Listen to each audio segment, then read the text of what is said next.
This story delves into themes of psychological distress, identity erasure, and unexplained disappearances. Listener discretion is advised. It started, as these things often do, with a box. Not a mysterious ancient chest pulled from a forgotten attic, but a mundane cardboard moving box, labeled in my own neat handwriting. Photos, miscellaneous, family.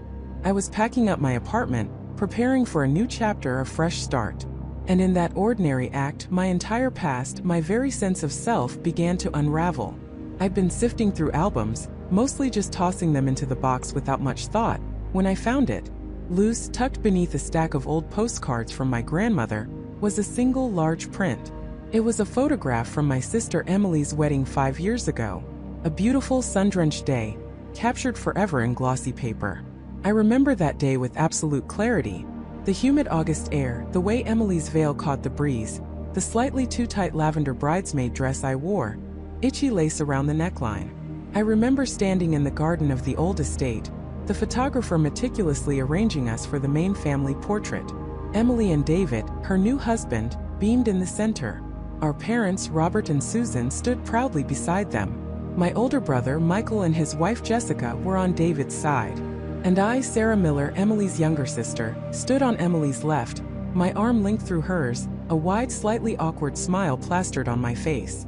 The photographer had even told me, "Look at your sister, Sarah, a little softer." I remember the faint scent of lilies from the floral arch behind us, the distant murmur of guests, the champagne fizzing in my glass moments before. It was a perfect, indelible memory. So, when I pulled that photograph from the box, my initial reaction was pure nostalgia. I smiled, tracing the familiar faces with my thumb. There was Emily, radiant. David, looking a little overwhelmed but happy. Mom and Dad, radiating pride. Michael and Jessica, practically glowing. And then my thumb drifted to the spot where I should have been. And I wasn't there. My smile faltered. My breath hitched. It was a large panoramic shot, showcasing the entire wedding party and immediate family. But where I should have been, next to Emily, my arm linked through hers, there was nothing. Or rather, there was a seamless stretch of the garden background, a little more of the floral arch than I remembered, and Emily's dress extended just a fraction wider, as if she'd been standing alone on that side, with Michael and Jessica a bit closer to her. It wasn't a gap, not a blank space. It was as if I simply had never existed in that moment. As if the universe itself had subtly rearranged itself to erase my presence without leaving a trace. My mind raced, trying to grasp what I was seeing. My first thought, of course, was that it was a different shot. Maybe the photographer took several angles, and I just wasn't in this particular one. But that was absurd. This was the shot. The grand, formal family portrait. I was a bridesmaid, Emily's sister. How could I not be in it? I flipped the photo over, hoping for a date, a studio name, anything to explain it. Nothing but the usual glossy back. I turned it back, staring blankly. My heart began to pound, a slow, heavy drum against my ribs. This wasn't right. This wasn't possible. I closed my eyes, trying to conjure the memory again. The lavender dress, the itchy lace, the photographer's voice, the smell of lilies. It was all there, as clear as the summer sky. I was there. I stood there. I smiled there. But the photo, cold and undeniable, told a different story. My hands started to tremble. I felt a chill spread through me, despite the warmth of my apartment. This wasn't just a missing person in a photograph. This was me removed. It was a deliberate, impossible alteration of reality. I grabbed my phone, fingers fumbling. Emily. I needed to talk to Emily. She would explain this. She would laugh and tell me it was a joke, or that I was looking at the wrong photo, or that she had a dozen copies and this was just a weird one. I called her. My voice when I spoke sounded thin, reedy, not my own. "Hey, Em." I tried for casual, but my voice cracked. "Listen, I'm packing, and I found one of your wedding photos. The big family portrait in the garden." "Oh, that one," Emily said, her voice bright and cheerful. "Mom has a huge framed copy in her living room. It's lovely, isn't it? Such a perfect day." "Yeah, perfect," I echoed, my throat tight. I was just looking at it, and I don't think I'm in it." There was a beat of silence on the other end, then a small laugh. "What are you talking about, Sarah? Of course you're in it. You were a bridesmaid, practically front and center." A wave of relief washed over me. See, I was right. It was just a misunderstanding. I must have been looking at the wrong photo, or my eyes were playing tricks on me. No, I'm serious. I'm holding it right now, and I'm not in it. You David, Mom, Dad, Michael, Jessica, but no me. Another silence, longer this time. Then Emily's voice, a little less cheerful, a little more confused. Sarah, are you feeling okay? You are in the picture. You're right there next to me. I remember the photographer telling you to adjust your bouquet. What photo are you looking at? The one I just described, the big one in the garden with the floral arch. The main family portrait. I'm telling you, I'm not in it. It's like Michael and Jessica are a little closer to you. And there's just background where I should be. This time when Emily spoke, her voice was laced with a strange, almost nervous edge. Sarah, that doesn't make sense. I'm looking at Mom's copy right now, actually. I'm at their house. You're definitely in it. Maybe you have a weird print? Or a misprint? My heart plummeted again, harder this time. She's looking at a copy right now. And she says I'm in it. But my copy, the one in my trembling hand, proved otherwise. No, I'm telling you, it's not a misprint. It's like I was photoshopped out. Or never there to begin with. Emily sighed, a sound of exasperation. Sarah, you're being really odd. I don't know what to tell you. You were there, you're in the picture. Everyone remembers you being there. Are you stressed about the move? Stressed? I whispered, my voice barely audible. Emily, this isn't stress. This is something else. Something impossible. Look, she said, her tone firm, almost dismissive. I'm sure it's nothing. Maybe you just need to rest. I'll send you a picture of Mom's copy later, okay? You'll see. You're there. She hung up before I could respond, leaving me standing in the middle of my living room, the photograph a cold, heavy weight in my hand. Her dismissiveness, her absolute certainty that I was in the picture, while I held irrefutable proof that I wasn't, was more terrifying than the alteration itself. It wasn't just the photograph that had changed. It was the memory. My memory. And apparently everyone else's as well. I stared at the image again, scrutinizing every detail. The light on Emily's veil, the faint wrinkle in David's suit jacket, the way Mom's hand rested on Dad's arm. All perfect. All as I remembered. Except for my absence. It was too clean, too seamless. No blurred edges, no pixelation. It looked completely natural, as if that's how it had always been. A cold, creeping dread began to coil in my stomach. If I wasn't in this photograph, a photograph I distinctly remember being a part of, what else had changed? What other memories, what other moments had been subtly, terrifyingly rewritten without my knowledge? My mind flashed to other pictures, other events. My high school graduation, our family vacations, birthday parties. Was I a phantom in those too? Was my entire past, my very existence, slowly being erased, one photograph, one memory at a time? The idea was absurd. Impossible.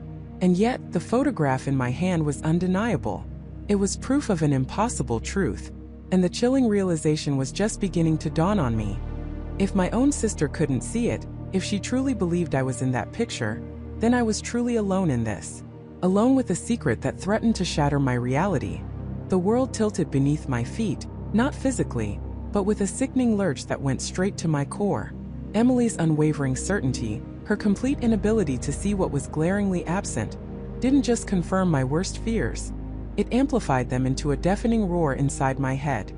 If she, my own sister, who had shared every significant moment of our lives, couldn't see the gaping void where I should have been, then I wasn't just missing from a photograph. I was missing from her reality, and that meant I was truly terrifyingly alone. My chest tightened, a cold dread spreading through my veins. I felt like a ghost, a phantom limb of memory that only I could perceive. I stumbled back from her, muttering some excuse about needing air, my mind racing, desperate for an anchor in a world that was suddenly untethering. I needed to see it again, just me, with no one else's perception to cloud my own, no one else's normal to contradict my impossible truth.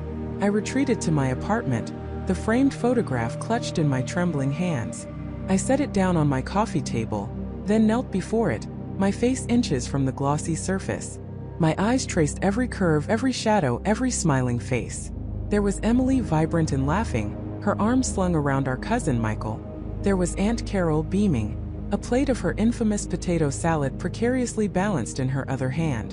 And there, right between Michael and Aunt Carol, was the empty space. No, not empty.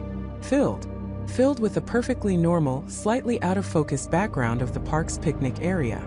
A patch of green grass, the distant swing set, the blurred outline of an oak tree. All perfectly natural, all perfectly wrong. I ran my finger over the spot where I should have been. The smooth glass cool beneath my touch.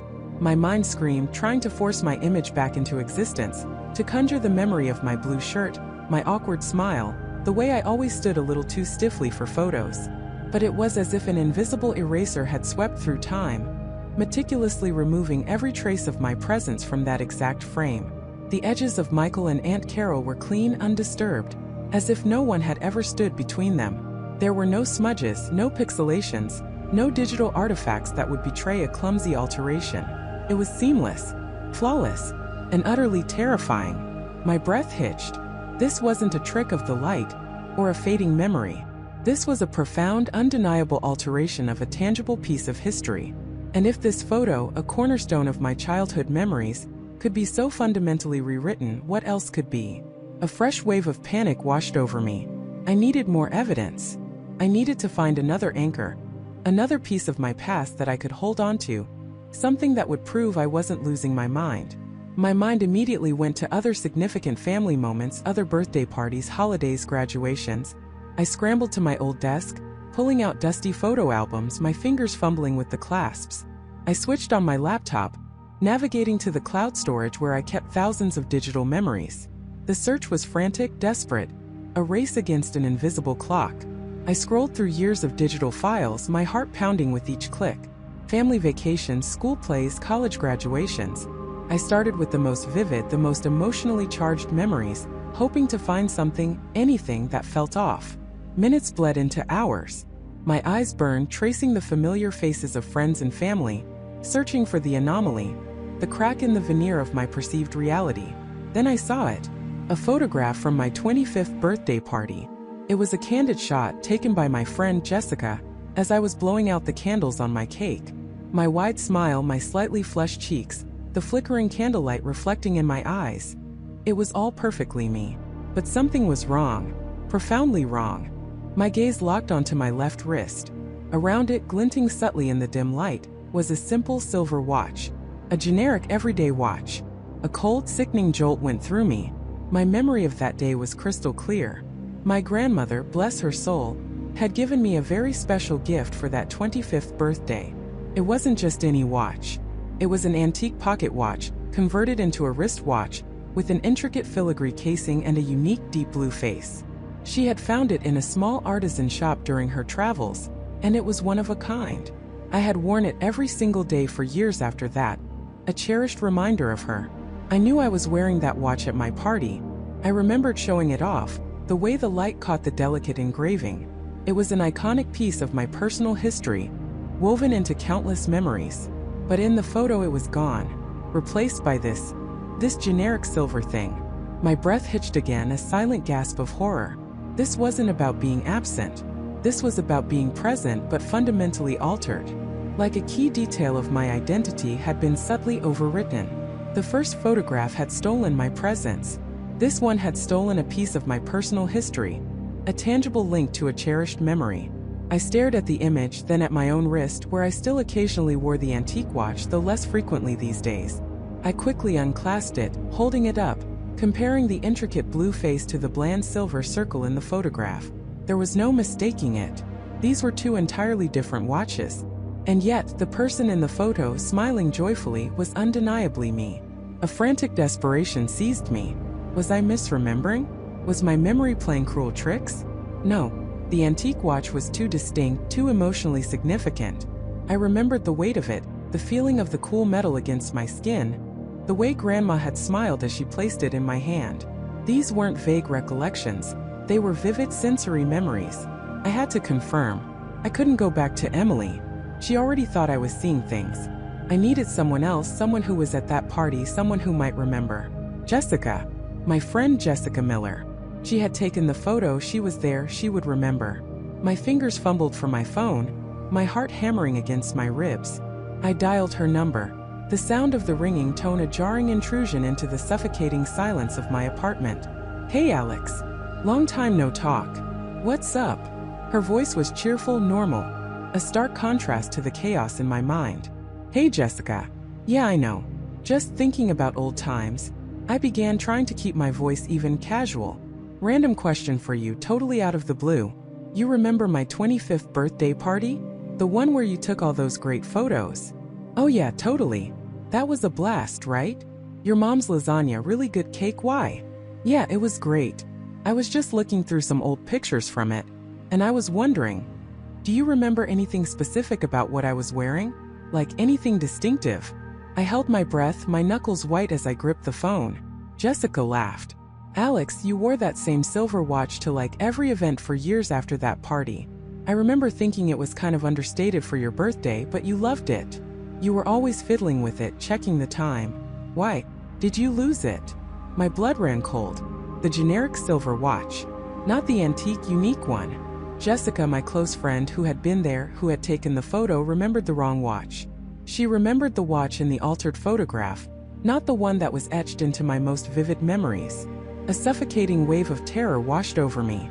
It wasn't just the photo that had changed. It was the collective memory. It was the perceived reality of everyone else around me. My truth was becoming an isolated delusion. No, just curiosity," I managed to stammer, my voice barely a whisper. "Just reminiscing." I ended the call quickly, my hand shaking. The phone clattered onto the table. This was worse than I could have imagined. This wasn't just about me being erased from a picture. This was about my memories, my personal history being actively rewritten, and everyone else accepting the new narrative as gospel. If two significant photographs, two distinct memories could be so effortlessly altered, what else had changed? What else was changing? I looked around my apartment at the familiar objects, the books on my shelf, the framed art on my wall. Did they all hold subtle discrepancies I was yet to discover?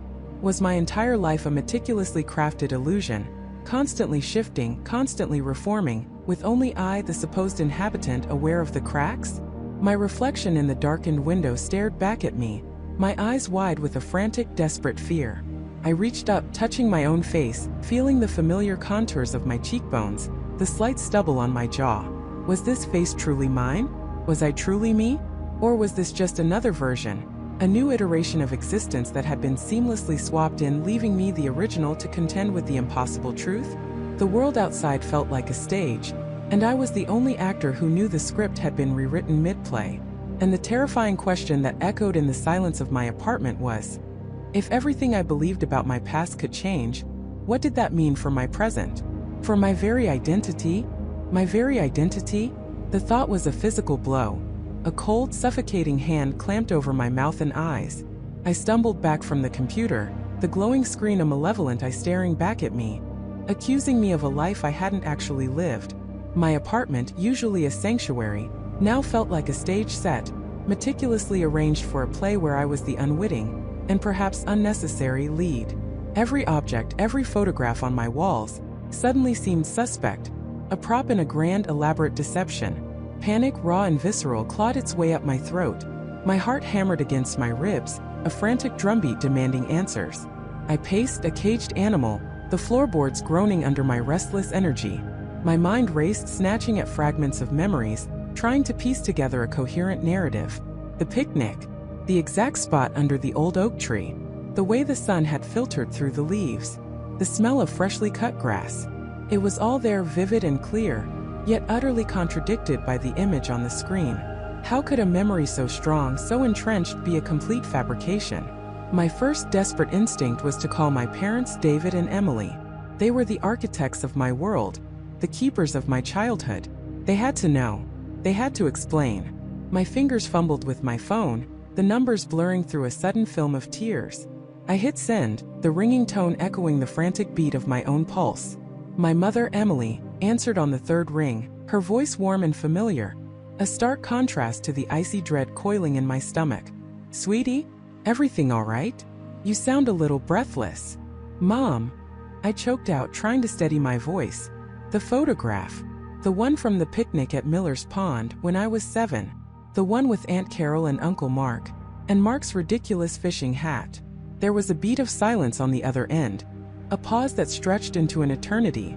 Not the pause of someone recalling a pleasant memory, but the sudden, sharp intake of breath, a flicker of something guarded.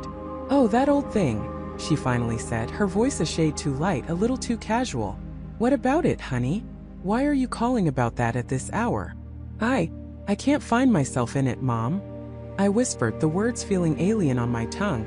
I looked closely. "I'm not in it, but I remember being there. I remember it so clearly." Another pause, longer this time.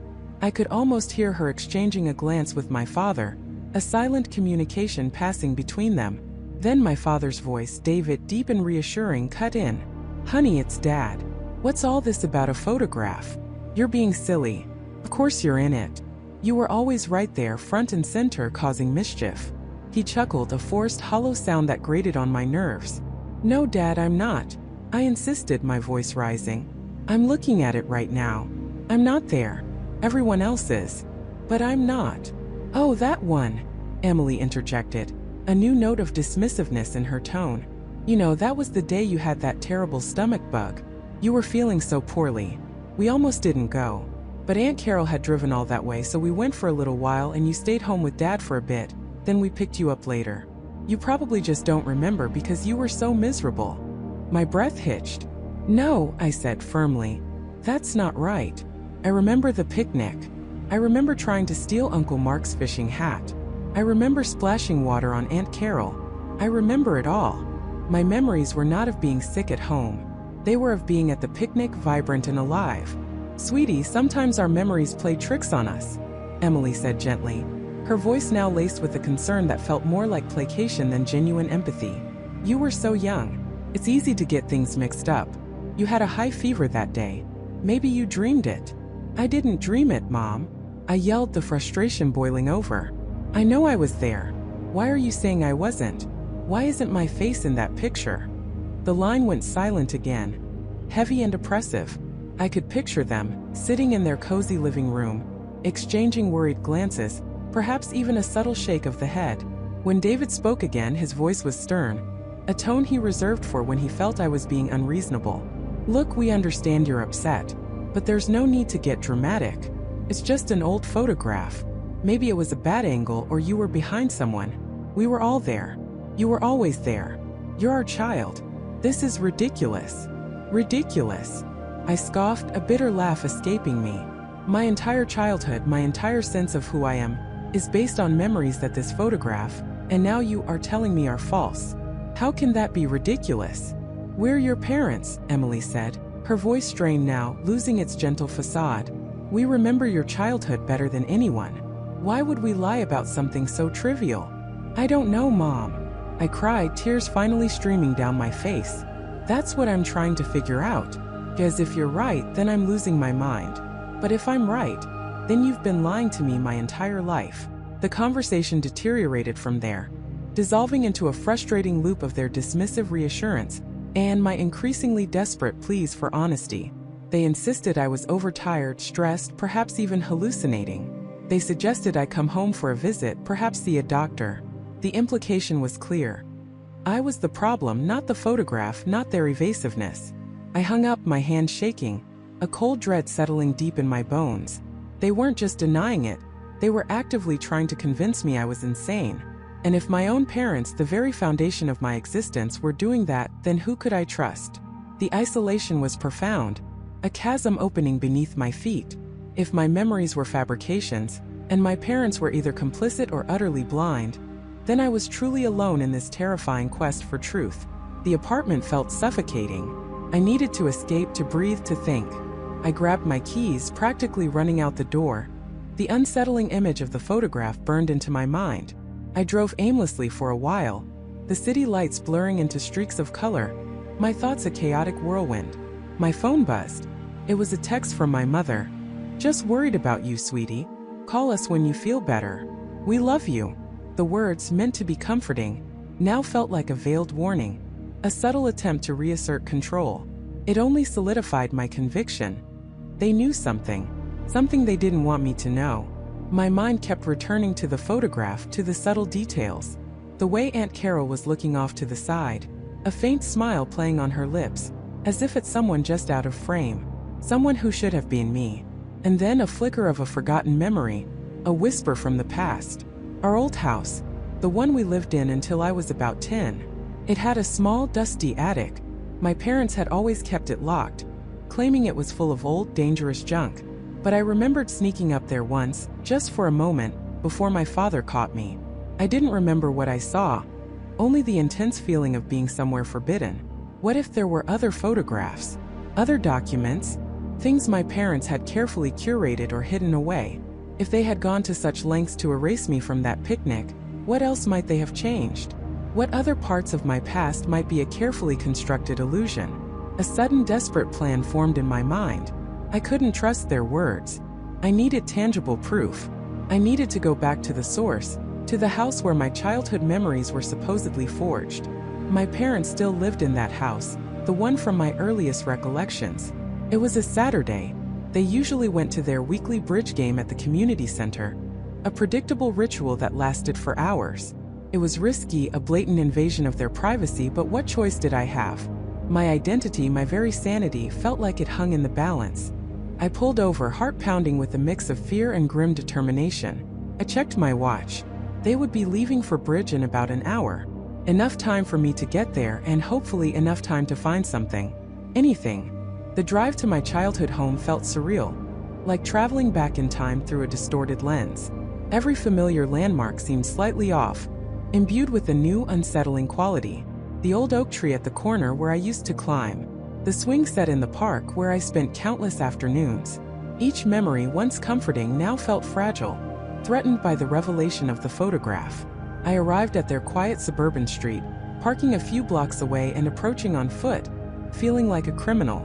The house stood there, a beacon of my past, yet now a fortress of secrets. It was a modest two-story, painted a soft sage green, with a porch swing and a meticulously kept flower garden. The curtains in the living room were drawn, as always when they left. A quick glance at their driveway confirmed my hope. Their car, a silver sedan, was gone. My heart hammered against my ribs. This felt wrong, profoundly wrong, but the desperate need for answers propelled me forward. I still had my old spare key, tucked away in my wallet for emergencies. I'd never imagined this would be the emergency. My hand trembled as I inserted the key into the lock. It turned with a soft click, a sound that echoed like a gunshot in the oppressive silence of the street. I pushed the door open, stepping across the threshold, not into a home but into an enigma. The air inside was still, heavy with the scent of potpourri and old wood, a scent that once comforted me, but now felt cloying, suffocating. My childhood home, once a sanctuary, was now a crime scene, and I was the detective searching for clues to my own disappearance. I moved through the familiar rooms like a ghost, each step a violation. The living room, with its antique furniture and carefully arranged family photos where I was present, smiling, seemingly real. But were they? Were these the only photos that had survived their selective editing of my past? The kitchen, where countless meals and conversations had taken place. The memories assaulted me, a barrage of sensory details, each one screaming the truth of my presence, clashing with the unsettling doubt planted by that single missing image. My destination was clear. The attic, the forbidden zone. I found the pull-down stairs in the hallway, tucked away in the ceiling. With a grunt, I managed to pull them down, the old wood groaning in protest. A narrow, dusty shaft of light spilled from the opening, illuminating motes dancing in the stale air. I climbed, my heart thumping, each creak of the stairs amplifying the tension. The attic was a labyrinth of forgotten treasures and discarded junk. Cardboard boxes stacked high, covered in years of dust. Old furniture draped in white sheets like sleeping giants. The air was thick, musty, laden with the scent of forgotten things. I started sifting through the boxes, my hands growing grimy, my mind racing. Old tax documents, Christmas decorations, my father's college textbooks, my mother's wedding dress carefully preserved. Nothing. Then, tucked away in a corner behind a stack of ancient yearbooks, I found a small wooden chest. It was old, intricately carved, and locked. My parents had always kept a small collection of old keys hanging on a hook in the garage. I remembered seeing them there as a child, though I never knew what they unlocked. With a renewed surge of hope, I descended to the garage, found the assortment of keys, and returned to the attic. After a few attempts, a small ornate key slid into the lock of the wooden chest with a satisfying click. My fingers trembled as I lifted the lid. Inside, nestled amongst layers of faded tissue paper, were not the usual keepsakes I expected. No baby clothes, no dried flowers, no childhood drawings. Instead, there was a stack of official-looking documents, their edges yellowed with age, birth certificates, adoption papers, and at the very bottom, beneath everything else, another photograph. It was an old, black and white photograph, slightly faded but undeniably clear. It showed my parents, David and Emily, much younger, smiling brightly. And between them, held securely in their arms, was a baby. A tiny bundled infant, its face scrunched up in a contented sleep. A baby I vaguely recognized even through the haze of time. A baby that was undeniably me. But the date stamped on the back in faded blue ink wasn't just my birth date. It was accompanied by another date just a few months later and a name. A name that was not mine. A name that sent a jolt of ice through my veins, making the documents in the chest feel suddenly heavy, impossibly significant. The name was Sarah, and the photograph, the one I had just found, was clearly labeled, Sarah, 3 months old. Sarah, 3 months old. The words echoed in the silence of the attic, like a judgment. Sarah. A name that was not mine but now undeniably inextricably linked to my parents, to this chest, to my earliest memories. My heart hammered against my ribs, a frantic drumbeat against the sudden, suffocating coldness that had settled in the room. I stared at the photograph, then back at the label, as if the ink might magically change, might spell out my own name, Emily, instead. But it didn't. It remained stubbornly, chillingly. Sarah. Who was Sarah? A forgotten relative? A child my parents had known, perhaps cared for briefly? A cousin? The questions tumbled through my mind, each one more unsettling than the last. But the way the photograph was tucked so carefully, so intimately, among my baby pictures, my keepsakes, suggested a far deeper connection. This wasn't just some casual acquaintance. This was family. A secret family. My breath hitched. A sister? A sister I never knew I had? The thought was a jarring dissonance against the harmony of my childhood memories. My parents had always been so open, so loving. How could they have kept something like this from me? A child? I looked at the baby in the photograph again. 3 months old. Tiny, swaddled in a pale yellow blanket. Eyes wide and dark. A soft fuzz of dark hair on her head. I tried to find a resemblance, some hint of my mother's smile, my father's strong jawline. But the baby in the picture was just a baby. Generic, innocent, unknowable. She didn't look like me. Not really. Or maybe, I told myself, trying to rationalize, babies all look a bit alike. My gaze drifted from the photograph to the stack of documents beneath it. Birth certificates, immunization records, hospital discharge papers. The mundane paperwork of a new life. But now, these ordinary documents felt charged with a sinister energy. I pulled out the stack, my fingers trembling. The first document on top was a birth certificate. I braced myself, my eyes scanning the familiar lines. Name Sarah Marie Jenkins. Jenkins. Not Hayes. My parents' last name was Hayes. A wave of relief, fleeting and fragile, washed over me. Okay, so not a sister. Not directly. Jenkins was a different family. But then why was this here? Why was Sarah Marie Jenkins' birth certificate among all the other things in my childhood chest? I looked at the parents' names listed on the certificate. Mother Margaret and Hayes. Father Robert David Hayes. The blood drained from my face. My parents. Margaret and Robert Hayes. My mother and father. The relief evaporated, replaced by a cold, searing terror that spread through my chest, gripping my lungs. My parents, Margaret and Robert Hayes, were listed as the parents of Sarah Marie Jenkins. But Sarah Marie Jenkins had a different last name. And I was Emily Hayes. My mind reeled, struggling to make sense of the contradictory information. Sarah Marie Jenkins, born to Margaret and Robert Hayes. This wasn't just a casual acquaintance. This was impossible. I flipped through the documents, my hands shaking so violently I almost dropped them. Another birth certificate. This one too for Sarah Marie Jenkins. Same parents, same date of birth. It was like a cruel joke, a cosmic error. Where was my birth certificate? The one for Emily Hayes? I remembered seeing it in this chest countless times. Tucked carefully beneath my baby shoes, beside my first lock of hair. I had held it in my hands, seen my own name, my own birth date, my parents' names. It was real. It had to be real. Frantically, I tore through the remaining papers in the chest. My elementary school report cards, my kindergarten finger paintings, a certificate for most enthusiastic reader, from 3rd grade. All Emily Hayes. My high school diploma, my college acceptance letters. All Emily Hayes. But the foundational document, the one that proved my existence from the very beginning, the one that laid the groundwork for all the others, my birth certificate, it was gone. Simply wasn't there. I went back to the first birth certificate for Sarah Marie Jenkins. I looked at the date of birth. October 14, 1988. A gasp escaped my lips, thin and reedy. My own birthday was October 17, 1988. 3 days later. 3 days after Sarah Marie Jenkins was born to Margaret and Robert Hayes. My head began to spin. The attic air, once just dusty and still, now felt heavy, suffocating. The light from the single bulb seemed to flicker, making the shadows dance like mocking specters. Who was I?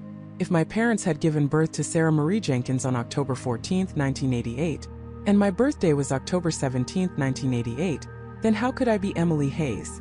Had they had 2 children 3 days apart? Twins? No, the birth certificate only listed 1 child. Sarah. And the photograph of Sarah, 3 months old, didn't look like me. Not the baby me I remembered from my own baby pictures. I grabbed my baby photo album, which was usually kept on a shelf in my old bedroom, but had been brought up here during a recent decluttering.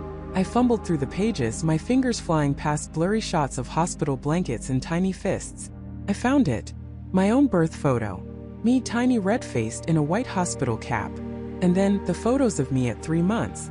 My eyes were lighter, my hair a different shade, my features subtly, unmistakably, not the baby in the Sarah, 3 months old photograph. They were 2 different babies, 2 different lives. And my parents were listed as the parents of both of them, in some twisted, impossible way. The implications crashed over me. A tidal wave of ice water. My birth certificate was missing. The only birth certificate here, with my parents' names on it, was for Sarah. The baby in the Sarah photograph was not me. And yet, all my life I had been Emily Hayes, born on October 17, 1988, to Margaret and Robert Hayes. It was a lie. My entire life was a lie. My name, my birthday, my very identity. It was all built on a foundation of sand, crumbling beneath my feet. My parents, the people who had loved me, nurtured me, taught me everything I knew, had constructed an elaborate fiction around me. Why? Why would they do this? I sank to the dusty floor. The documents scattered around me like fallen leaves. The photograph of Sarah, innocent and unknowing, stared up at me. Was she real? Was I real?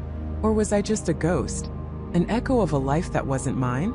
My gaze fell on a small folded piece of paper, almost hidden beneath a stack of old immunization records. It was yellowed with age, the edges soft and frayed. There was no envelope, just a single sheet of paper, folded into quarters. The handwriting was elegant, looping, and unfamiliar. It was addressed simply, "My dearest Margaret, my mother." With trembling hands, I unfolded the letter. The paper crackled softly, a whisper from the past. I held my breath, afraid of what secrets it might reveal, terrified of what truths it might rip open. "My dearest Margaret," the letter began, the ink faded but still legible. "I know this is hard. I know the burden you carry and the decision we made. It was the only way, Margaret. The only way to protect her, to give her a chance at a normal life. We couldn't let her stay. Not after everything. The change, the new name, the fresh start, it was for the best. For everyone involved. Please try not to dwell on the past. Just focus on the future you're building. For her."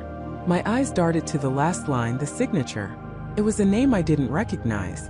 A name that brought a new cold dread to the pit of my stomach. A fresh piece of the puzzle that made no sense, yet felt profoundly important. Eleanor. Eleanor. Who was Eleanor? What burden? What decision? What change? And who was this her they were trying to protect? The pronoun hung in the air, heavy with unspoken meaning. Was it Sarah? Or was it me? The photograph of Sarah Marie Jenkins, born October 14, 1988, to Margaret and Robert Hayes, lay beside documents proving my own life as Emily Hayes, born October 17, 1988, to the very same parents. And now a letter from an unknown Eleanor, hinting at a terrible secret, a protected child, and a fresh start. My parents had lied to me my entire life. They had built their family on a secret so profound, so devastating, that it had splintered my reality. I looked at the innocent face of the baby in the photograph, then down at the cryptic letter. My hands clenched, the paper crinkling in my grasp. I had to know. I had to know everything. No matter how much it hurt, no matter what it destroyed. The words of the letter pulsed in my mind, a relentless echo against the silence of my apartment. The house on Elm Street. The woman who gave you away. My parents. The people who had loved me, raised me, celebrated every birthday, every achievement. Could they have hidden something so monumental, so life-altering? The thought was a physical ache in my chest, a betrayal I hadn't even confirmed yet, but already felt. I sat there for what felt like hours, the baby photo and the letter spread before me like pieces of a broken puzzle. My gaze flitted between the two. The baby's eyes, wide and innocent, seemed to hold a silent question. The letter's script, elegant yet firm, offered a chilling promise of answers. I picked up the letter again, my fingers tracing the anonymous handwriting. No return address, no name, just the cryptic message. It was a lifeline, but one tied to an unknown, treacherous shore. My first impulse was to confront my parents, to storm into their house, wave the letter and the photograph, and demand the truth. But a colder, more rational part of my brain, the part that had always valued logic and evidence, held me back. What if I was wrong? What if this was some elaborate, cruel prank? Or worse, a mistake? I couldn't shatter their world and mine based on a single anonymous letter. I needed more. I needed proof. The most concrete lead was the house on Elm Street. Elm Street. I racked my brain, trying to recall if I knew any Elm Streets in our town, or even in the surrounding suburbs my parents sometimes frequented. Nothing immediately came to mind. My town was relatively small, built around a main street, and most of the older residential areas had names like Maple Avenue or Oakwood Lane. Elm Street sounded like something out of a storybook, or a forgotten corner of an older, larger city. I grabbed my laptop, my fingers flying across the keyboard. I started with a simple search, Elm Street and my hometown. The results were sparse, mostly defunct businesses or historical references. Then I broadened the search, including neighboring towns, then the closest major city, about an hour's drive away. That's when a cluster of results appeared. 3 Elm Streets in a sprawling older section of the city, known for its historic homes and sometimes, its forgotten secrets. One particular address caught my eye, 142 Elm Street. It was listed as a private residence, but the street view image showed an older, somewhat dilapidated house, overgrown with ivy, its paint peeling. It looked lonely, and oddly familiar in a way I couldn't quite place. A flicker of something, a shadow of a memory, tugged at the edges of my consciousness. A strange compulsion seized me. It was late, the moon already high, but I couldn't wait.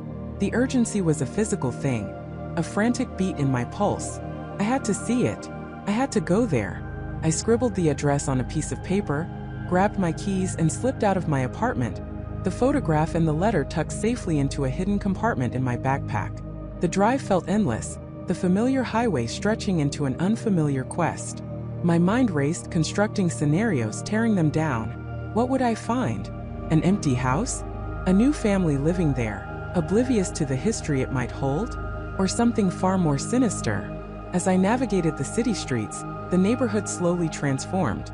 The newer developments gave way to tree-lined avenues with grand, if slightly faded, Victorian and craftsman-style homes. Then the streets narrowed, the houses became a bit more modest, older, with peeling paint and sagging porches. This was it, the older section. I turned onto Elm Street. The streetlights cast long, eerie shadows through the dense canopy of trees. The houses here were close-set, many with darkened windows, giving the impression of sleeping giants. My eyes scanned the numbers, my heart pounding a frantic rhythm against my ribs. 138, 140. Then there it was. 142 Elm Street. It was exactly as the street view image had shown, only more imposing in person. A 2-story house, once probably a vibrant shade of blue, now a faded chipped gray. Ivy snaked up one side, almost completely obscuring a window on the second floor. The front yard was overgrown, a wild tangle of weeds and untamed bushes. A gnarled old oak tree stood sentinel near the sidewalk, its branches reaching like skeletal fingers towards the sky. There was a sense of profound stillness about the place, as if time itself had forgotten to move here. I parked a little way down the street, turning off my headlights and engine. The silence was absolute, broken only by the distant hum of the city and the frantic thumping of my own heart. I got out of the car, my breath catching in the cool night air. The house loomed a silent, imposing guardian of secrets. I approached cautiously, stepping over the cracked flagstones of the walkway. The porch groaned softly under my weight. I peered through the dirty front windows. Darkness. Utter, impenetrable darkness within. It felt abandoned, yet not entirely empty. A lingering presence seemed to cling to the old walls. My gaze drifted to the side of the house, where the ivy was thickest. There was a small, almost hidden path, barely visible beneath the overgrowth, leading to the backyard. A sudden, inexplicable urge pulled me towards it. It was as if the house itself was whispering, drawing me deeper into its mystery. I pushed through the thorny bushes, the branches scraping against my jacket. The backyard was even more neglected than the front, a veritable jungle of weeds and forgotten memories. A rusted swing set stood crookedly in one corner, a silent testament to childish laughter long since faded. My eyes scanned the chaotic landscape, searching for what? I didn't know. Just something. Anything. Then I saw it. Tucked beneath the roots of a massive ancient willow tree at the very back of the yard, almost completely swallowed by the earth and time, was a small wooden object. It was barely visible, a dark shape against the darker soil. My hands, trembling slightly, reached down and dug at the damp earth, pulling away handfuls of mud and roots. Slowly, carefully, I unearthed it. It was a small music box made of dark, polished wood, now dull and warped by years of exposure. Its intricate carvings were almost completely worn away, but I could still discern the faint outline of what looked like a tiny bird. My fingers traced the smooth, cold surface. It felt ancient, heavy with unspoken stories. With a deep breath, I found the latch, stiff with rust, and gently pried it open. A faint, almost ghostly tinkling sound filled the air, a melancholic melody that was both beautiful and heartbreaking. It was a lullaby, I realized. A soft, sweet tune that tugged at something deep inside me, a feeling of profound sadness and longing. Inside the music box, nestled on a bed of faded velvet, was a small, tightly folded piece of paper. My heart leaped into my throat. This was it. This had to be it. With shaking fingers, I carefully unfolded the brittle paper. The handwriting was different from the letter I'd received, smaller, more delicate, but equally urgent. I held it up, letting the faint light of the distant street lamp illuminate the words. My eyes scanned the message, and a cold dread washed over me, chilling me to the bone. Asterisk, they took her. Don't let them take you too. Ask about Sarah Miller. Asterisk. My heart hammered against my ribs, a frantic drumbeat in the sudden, suffocating silence of the night. They took her. The words burned into my mind, a confirmation of my worst fears, yet also a terrifying, cryptic message. Emily wasn't just gone.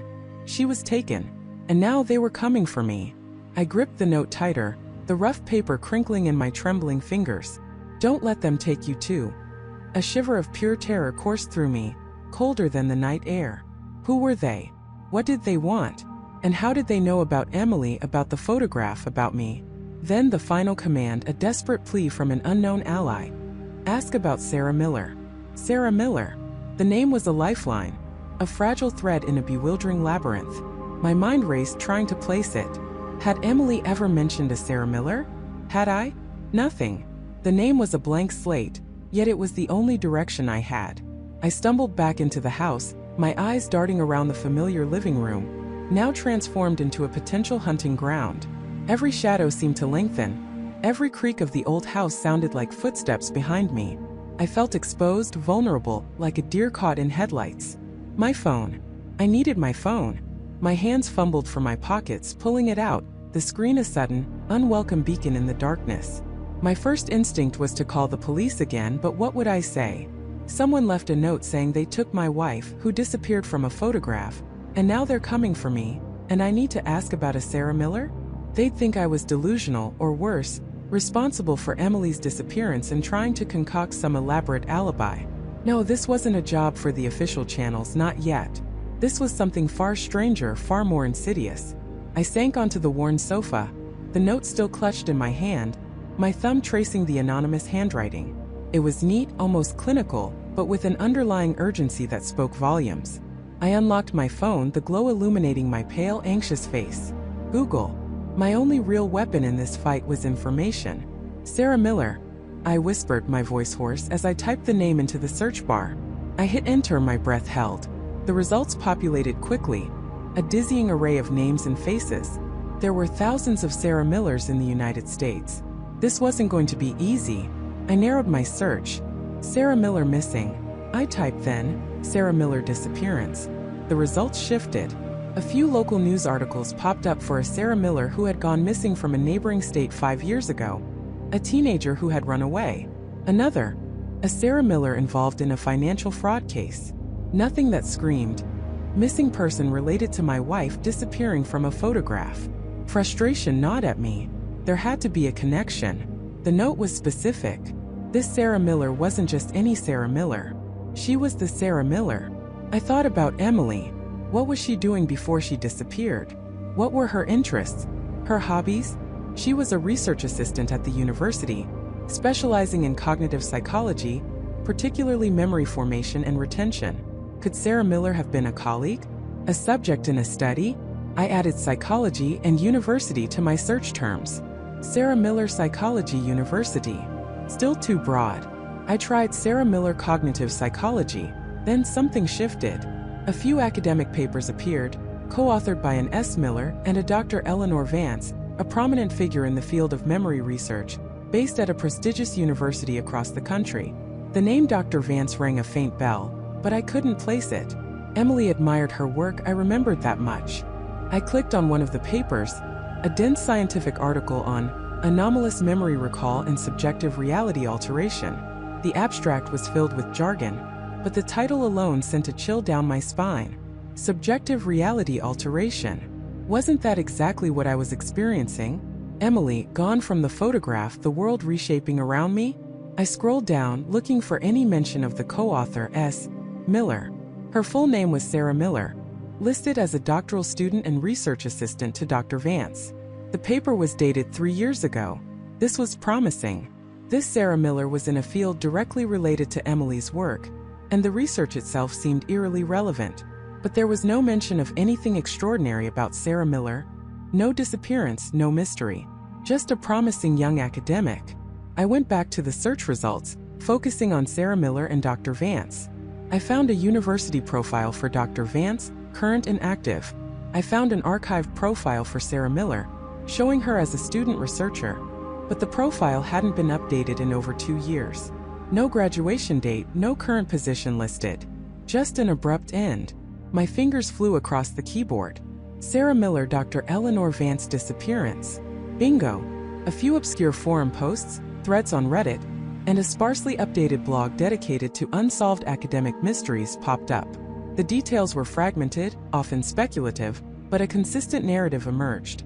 Sarah Miller, a brilliant doctoral student under Dr. Vance, had vanished without a trace 2 years ago. She hadn't just dropped out. She had simply ceased to exist, academically and personally. Her apartment was found empty, her bank accounts untouched, her phone disconnected. The police investigation had yielded nothing. Dr. Vance had been interviewed, expressing deep sadness and bafflement, but offering no concrete leads. The official conclusion was a voluntary disappearance, though many online speculated otherwise, citing her promising career and seemingly stable life. Voluntary disappearance. Just like the police suggested for Emily, the hairs on my arms stood on end. This was too much of a coincidence. I started digging deeper into the forum posts. One user under the handle TruthSeeker77 had compiled a timeline of Sarah Miller's last known activities. She had been intensely involved in a new unpublicized research project with Dr. Vance, even more groundbreaking than their published work. The project was shrouded in secrecy, even within the university department. Rumors suggested it involved experimental therapies for severe memory disorders, pushing the boundaries of what was ethically permissible. I felt a cold knot tighten in my stomach. Memory disorders. Emily's field. Anomalous memory recall and subjective reality alteration. What if this new project was even more extreme? What if it could somehow alter reality, or at least people's perception of it? I remembered Emily's excitement about a new theoretical framework she was exploring, something abstract that even I, with my basic understanding of her work, found difficult to grasp. She had called it the malleability of existence through collective belief. I had dismissed it as overly philosophical, but now it sounded terrifyingly relevant. Could Emily have stumbled upon Sarah Miller's disappearance? Or worse, could she have become involved in the same secret project? The one that caused Sarah to vanish? The note flashed in my memory. Asterisk, they took her. Don't let them take you too. Asterisk, this wasn't just a random disappearance. This was a pattern. A terrifying, deliberate pattern. Sarah Miller, brilliant, promising, vanished. Emily, brilliant, promising, vanished. What was the common denominator? Dr. Eleanor Vance? The secret research project? I scrolled further, looking for any physical address associated with Dr. Vance or the university's research labs. The campus address was public, of course, but I needed something more specific, something that might hint at a hidden facility or a private research annex. Truth Seeker 77, in one of his later posts, mentioned an off-campus research facility, a discrete building leased by the university, located in an industrial park on the outskirts of the city where Dr. Vance's university was located. He speculated that this was where the truly sensitive work was conducted, away from prying eyes and institutional oversight. He even provided a rough address, gleaned from an old planning permit application. My heart pounded with renewed urgency. This was it. A tangible lead, a place to go, a building that might hold answers, but also a place of immense danger. If they took Sarah and Emily, this place could be their lair. I looked at the address again, committing it to memory. It was a long drive across several states. I couldn't just walk in there, not without a plan, not without understanding what I was up against. But I couldn't stay here waiting for them to come for me. The note was a warning, a ticking clock. I stood up, the chair scraping loudly against the floor, making me jump. The house felt smaller, more menacing than before. Every shadow seemed to hold a pair of watching eyes. I had to move. I had to act. My gaze fell upon the framed photograph on the mantelpiece, the one of Emily and me at the beach. Now it was just me, smiling awkwardly at an empty space, the vibrant background mocking my solitude. I reached out, my fingers tracing the outline where her arm should have been. They took her, and I was going to find out why, and I was going to get her back. My phone vibrated suddenly in my hand, making me gasp. It was an unknown number. I stared at it, my blood running cold. Was it them? Was this the moment? I hesitated, my thumb hovering over the answer button, my breath catching in my throat. The screen flashed, then went dark. A missed call. No voicemail. A cold, creeping dread spread through me. They knew I was looking. They were watching. And they had just sent me a warning. A cold, creeping dread spread through me. They knew I was looking. They were watching. And they had just sent me a warning. My hand trembled, dropping my phone onto the worn carpet. The silence of my apartment, usually a comfort, now felt like a vast, empty space where every shadow held a hidden eye. I stood frozen, straining to hear anything beyond the frantic thumping of my own heart. Was that a creak from the floorboards above? A faint whisper from the hallway? Or just my mind playing tricks, amplifying every mundane sound into a sinister signal? I backed away slowly from the desk, my eyes darting around the room, searching for something, anything out of place. The curtains were drawn, the door was locked, but the feeling of being utterly exposed was suffocating. They weren't just watching my digital footprint, they were watching me. The missed call wasn't just a warning. It was a confirmation of their proximity, their reach. Panic tightened its icy grip, making it hard to breathe. I stumbled back, collapsing onto the sofa, burying my face in my hands. This wasn't some abstract puzzle anymore. This was real. This was dangerous. And I was alone. But the fear, as potent as it was, slowly began to morph into something else. A desperate, burning need for answers.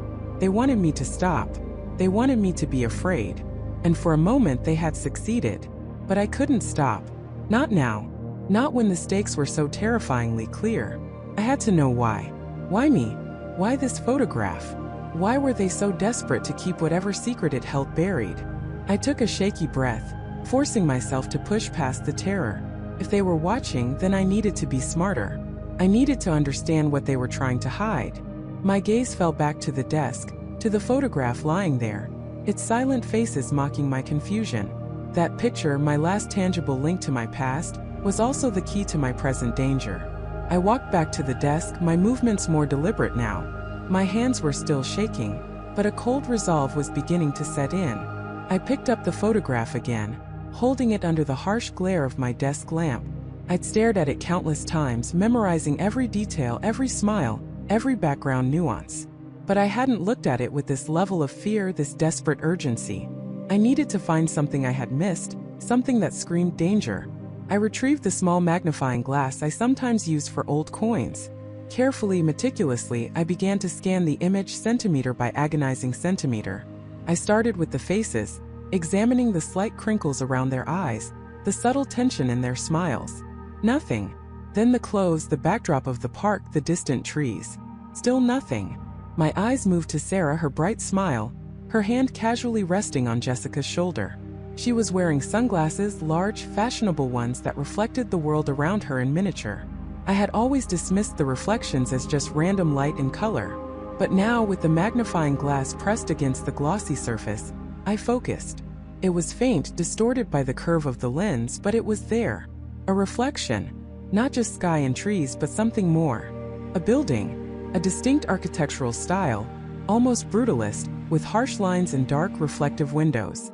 And barely discernible in the center of the reflection, a stylized symbol. A logo. It looked like a fragmented, angular S, or perhaps a stylized lightning bolt, contained within a circle. It was too blurry to be certain, but it was something. A detail I had completely overlooked, dismissing it as background noise. My heart began to pound again, but this time with a different kind of adrenaline. This wasn't fear, it was discovery. This logo, this building, it had to be significant. It was reflected in Sarah's sunglasses, suggesting she was facing it, or at least in its vicinity, when the photo was taken. Could it be a place where she worked? Or a place connected to whatever secret she, and perhaps the others, were involved in? I pulled out my laptop, my fingers flying over the keyboard.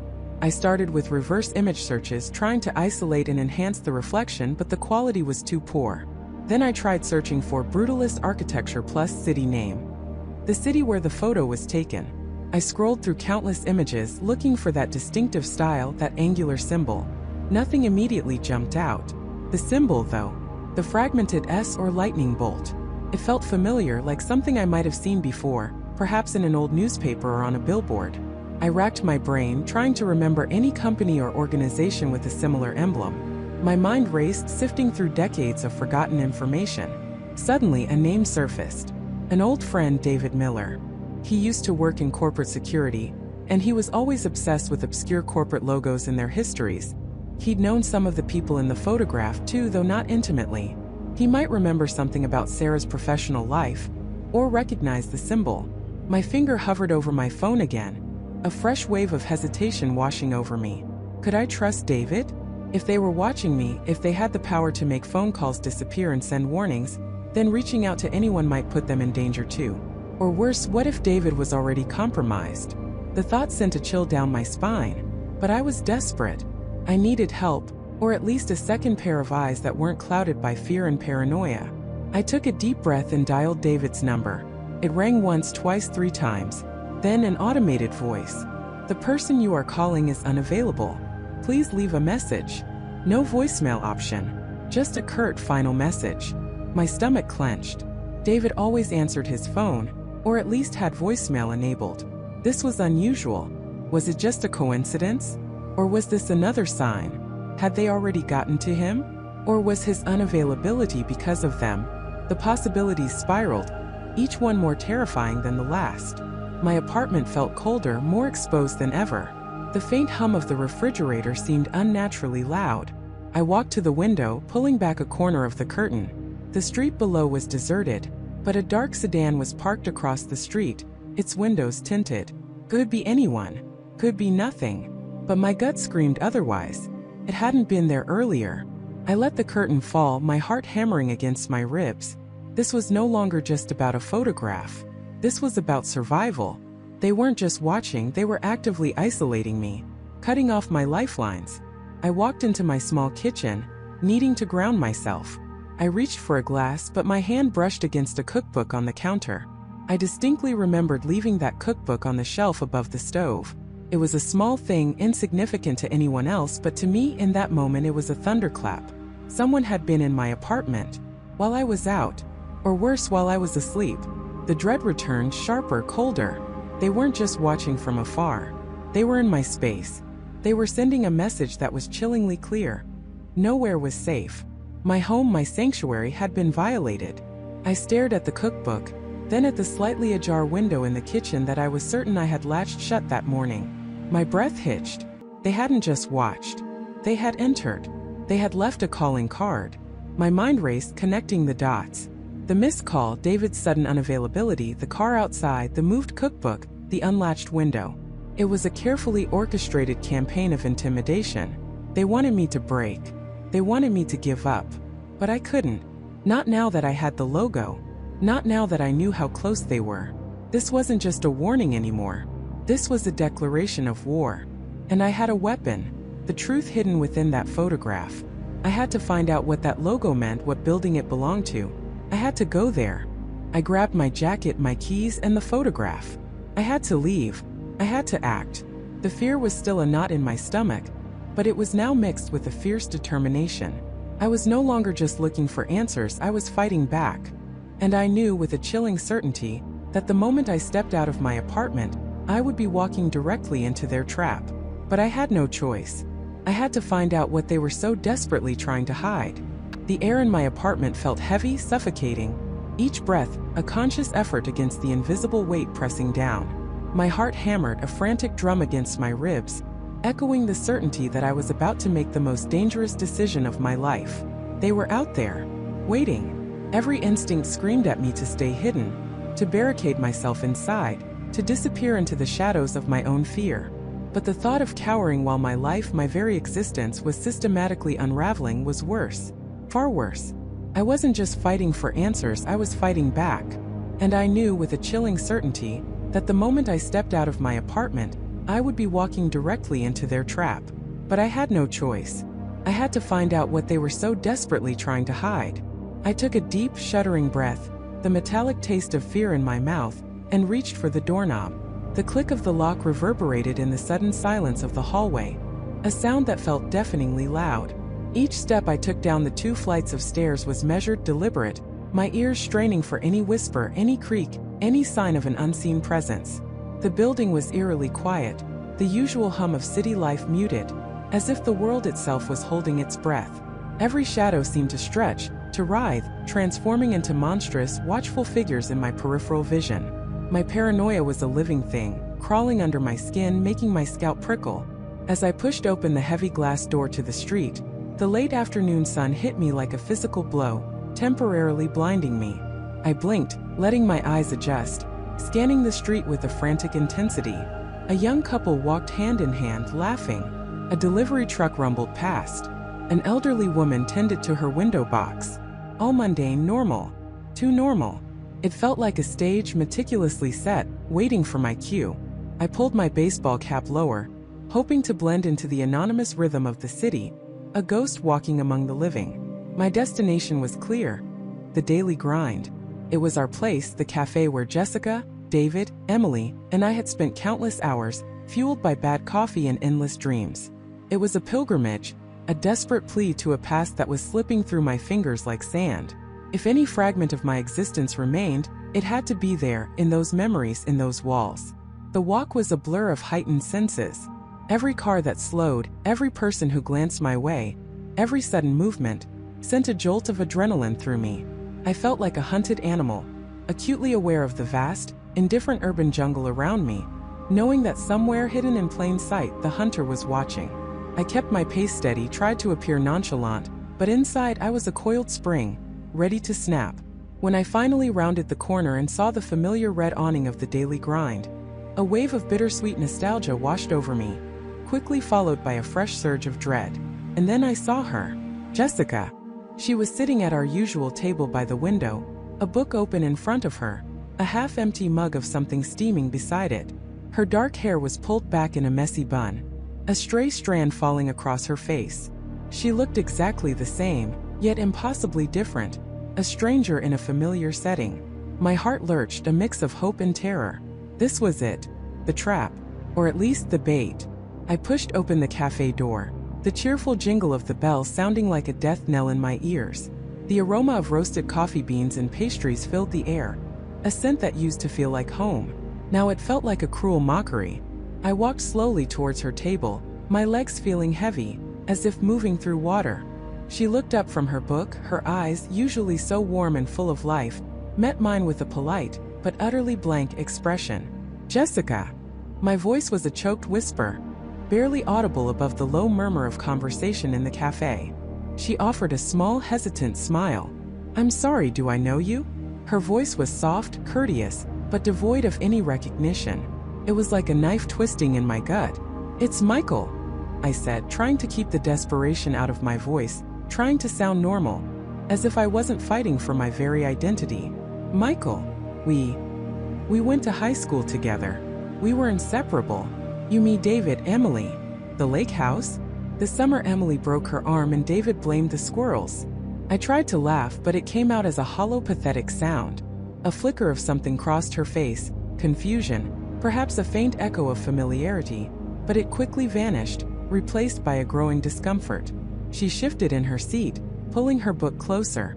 "I think you have me mistaken for someone else," she said, her voice firmer now, a hint of unease creeping in.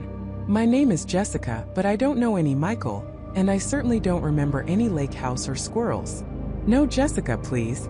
Don't you remember? The photograph. The one from the lake house, the one we took right before David pushed me into the water? You were wearing that awful neon green swimsuit." I was pleading now, my voice rising, drawing the attention of a couple at a nearby table. "Look at me. We were best friends. We had a secret handshake. You taught me how to drive stick shift in your dad's old beat-up truck." Her eyes widened, not with recognition but with genuine fear. She glanced around the cafe nervously. "Sir, I'm going to have to ask you to leave me alone," she said, her voice trembling slightly. She reached for her phone, her fingers fumbling. "If you don't, I'll call security." My heart shattered. It wasn't just an act. She truly didn't know me. The erasure was complete, absolute. The reality of it hit me with the force of a physical blow, knocking the wind out of me. My world, my past, my friendships, all gone, vanished without a trace, leaving me adrift in a sea of forgotten memories. As Jessica openly pulled out her phone, her thumb hovering over the dial pad, a man at a table in the back corner of the cafe slowly stood up. He was nondescript, dressed in a plain gray jacket, but there was something unsettling about his stillness, his quiet observation. I'd seen him before, or someone like him, always in the periphery when we were together, a face that never quite made it into the foreground of memory, a shadow that moved just beyond the frame. He met my gaze across the crowded room, and in his eyes there was no surprise, no confusion, only a cold, knowing affirmation. He was part of them. He was the trap, and I had walked right into it. He turned and walked out of the cafe, his departure as silent and unremarkable as his presence had been. Before I could react, the cafe manager, a burly man with a disapproving frown, was at my side. "Is there a problem here, sir?" he asked, his voice laced with menace. Jessica, relieved, quickly said, "Yes, he's harassing me. He won't leave me alone." Defeated, heartbroken, and utterly exposed, I allowed the manager to escort me towards the door. My eyes, however, were still fixed on Jessica, on the table, on anything that might offer a lifeline. As I passed her, my gaze snagged on her coffee cup. It wasn't just any cup. It was a ceramic mug from the cafe, but nestled beneath it was a small circular coaster. It wasn't a standard printed coaster. It was custom-made wood with a distinctive stylized logo etched into its surface. A perfect circle bisected by a single sharp, diagonal line. My breath hitched. The world seemed to tilt on its axis. I knew that symbol. I knew it with a sickening certainty that sent a cold wave of dread through me, colder than the realization of Jessica's ignorance. I had seen it before. Not recently, not in any official capacity. It was a childhood memory, hazy and half-forgotten, something from my early years at the very lake house I'd mentioned to Jessica. It was on a faded, leather-bound journal my grandfather kept, tucked away in his study. He called it his society journal, though he never spoke of what society it was. I remembered flipping through it as a kid, fascinated by the strange script and the occasional sketches. That symbol, the circle with the bisecting line, was on the first page, stark and enigmatic. I had dismissed it then as an old man's eccentricity, a forgotten family crest. But it wasn't. It was them. The symbol was theirs. And it wasn't just a symbol of an old family society. It was the mark of whatever organization was behind my systematic erasure. The realization hit me like a train. This wasn't just about a photograph or a few friends. This was something deeper, something rooted in my family, my lineage, something that stretched back further than I could have ever imagined. My grandfather, his society, the lake house, it was all connected. The manager pushed me out onto the street, his words about never returning fading into the background noise of the city. I stumbled, my mind reeling, the image of that symbol burned into my retina. They weren't just erasing me from the present, they were erasing me from a past they had a vested interest in keeping secret. And my grandfather, the quiet, scholarly man I remembered, was somehow at the heart of it. I wasn't just walking into their trap, I had been born into it. And now I had a name, a symbol, a thread leading directly into the heart of the labyrinth. The danger had just escalated. From an invisible threat to a tangible, terrifying conspiracy that had roots in my own family history. I had to go back to the lake house. I had to find that journal. It was the only way to understand what my grandfather was involved in, and why I was being erased. The trap was sprung, but I had found a hidden door within it. And I knew with a terrifying clarity that walking through it would be even more perilous than walking into the trap itself. The trap was sprung, but I had found a hidden door within it. And I knew with a terrifying clarity that walking through it would be even more perilous than walking into the trap itself. The hidden door wasn't a physical portal, not yet. It was a realization, a pattern I'd been blind to. The erasure wasn't random. It was precise, methodical, and in its very precision, it left a faint echo. I went back to the original photograph, the one where I still existed, nestled between my beaming parents and my grandfather. I zoomed in pixel by agonizing pixel across the entire frame. My eyes, now sharpened by terror and desperation, scanned every background detail, every blurred edge. And there it was. Not in the foreground, not on any person, but in the far distance, almost swallowed by the haze of the old photograph's grain. A distinctive architectural detail on a building, partially obscured by trees. A spire oddly ornate, with a specific kind of crenellation that felt out of place for a generic city skyline. It was familiar, hauntingly familiar. I'd seen it before, not in person, but in one of my grandfather's old sketchbooks, tucked away in a box of his forgotten belongings. He'd drawn it repeatedly, almost obsessively, from different angles. He'd labeled it only with a date and a cryptic initial. Phase 1. I had no idea what it meant, but the building was real. A quick search, cross-referencing old city archives with architectural styles, confirmed it. It was the original site of the Lumen Institute, a private research facility that had been operational for a short, intense period in the late 1980s, before being mysteriously shut down and abandoned. It was far from where the photograph was taken, which meant its inclusion in the background, however faint, was deliberate. A breadcrumb. A message from my grandfather, Dr. Elias Thorne, to me, David Miller. The Lumen Institute. The name itself felt like a cruel joke, given my current predicament. Light. Erasing light. I packed a small bag, my heart hammering against my ribs like a trapped bird. Every shadow seemed to lengthen. Every car passing my apartment felt like it was slowing down. Paranoia was my constant companion now. A cold hand on the back of my neck. I knew they were watching. How could they not be? They had demonstrated an almost omniscient ability to manipulate my reality. But if they knew I had found the clue, why hadn't they stopped me yet? Perhaps they wanted to see where I would lead them. Or perhaps they were confident that whatever I found, I wouldn't be able to use it. The drive was long, stretching into the night. The abandoned Lumen Institute was nestled deep in a secluded, wooded area upstate, miles from any main road. As I approached, the GPS signal began to waver, then died completely. The air grew heavy, thick with the scent of damp earth and decay.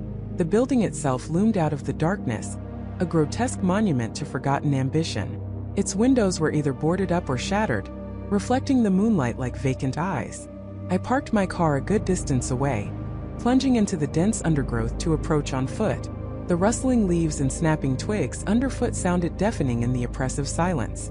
My grandfather had given me a small ornate key on my 10th birthday, telling me it was for a secret special place, for when you're older. I'd always assumed it was for some forgotten attic treasure chest. Now, as I stood before the Institute's heavy rusted service entrance, I pulled it from my pocket. Fit. The tumblers clicked with a groan that echoed through the empty corridors beyond. The interior was a mausoleum of scientific endeavor.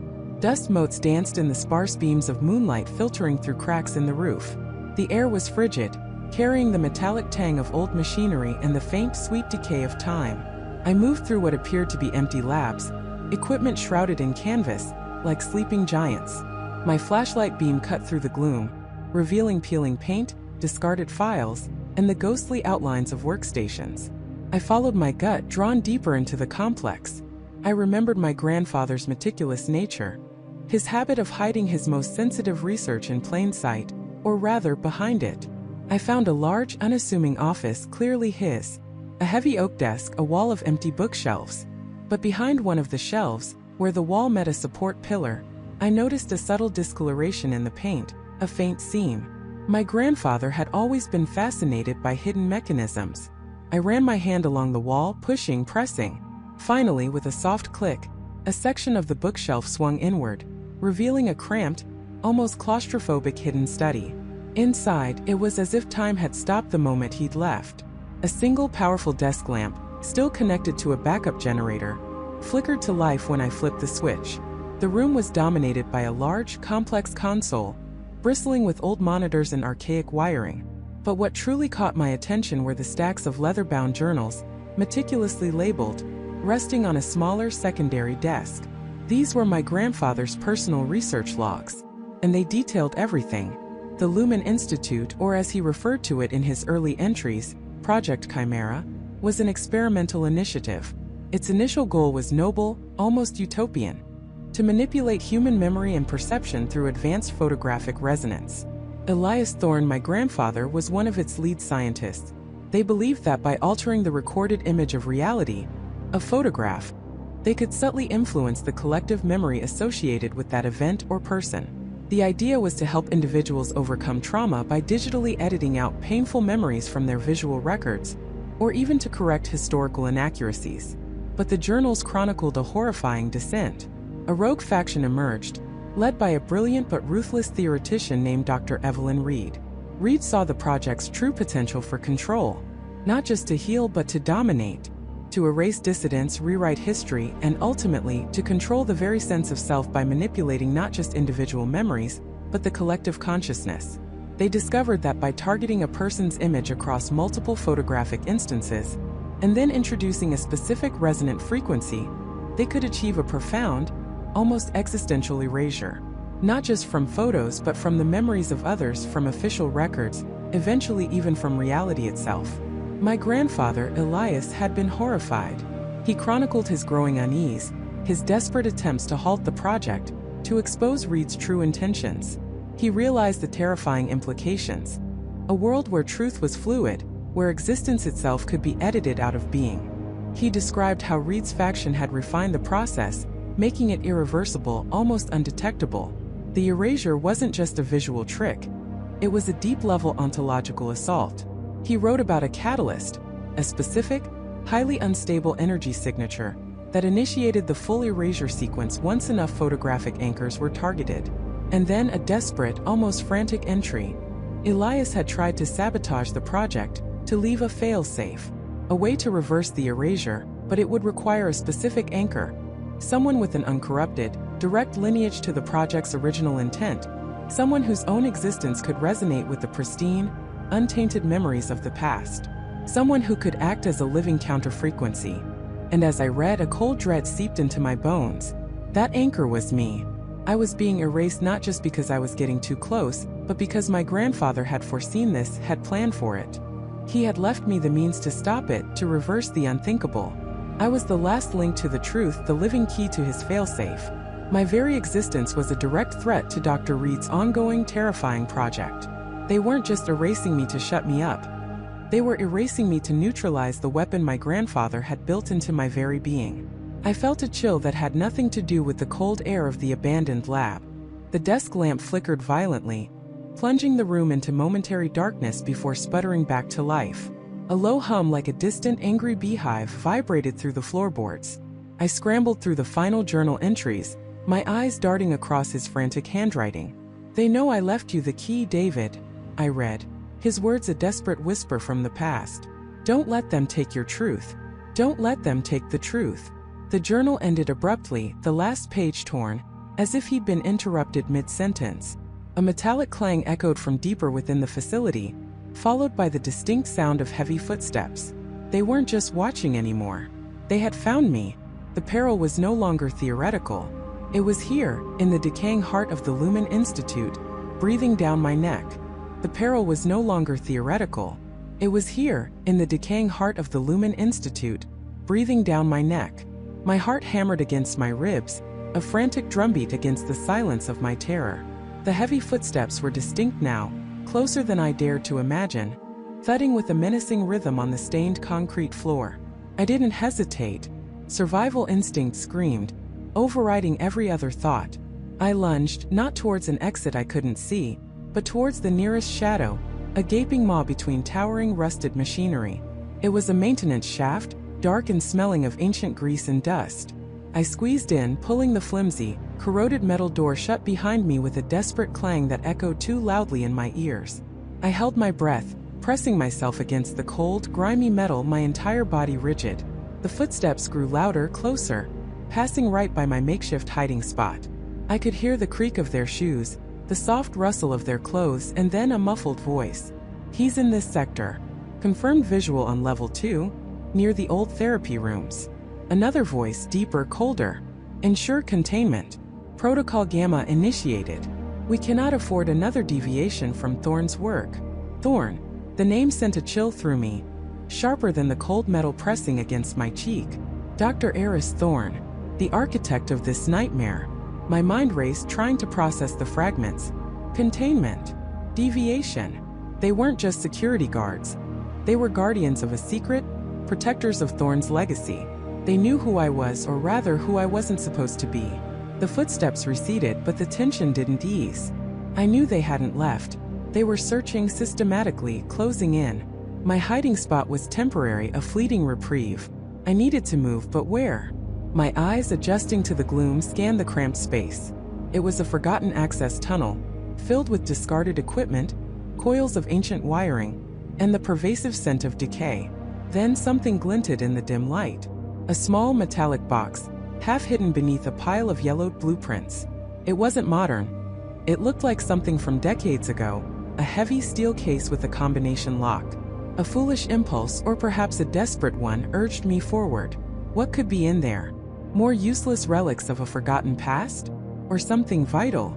My fingers, trembling slightly, traced the cold metal. The lock was old, rusted, but intact. I ran my hand over the case, feeling for any weakness, any clue. My fingers brushed against a small, almost invisible seam on the side. It wasn't a combination lock after all. It was a spring-loaded latch, cleverly disguised. With a grunt, I forced it open. Inside, nestled amongst brittle foam padding, were several items. A stack of microfiches, their tiny frames holding countless lines of text. A few old magnetic data tapes, the kind I hadn't seen in decades. And then a leather-bound journal. It was thick, its pages yellowed and brittle, but the cover was still supple.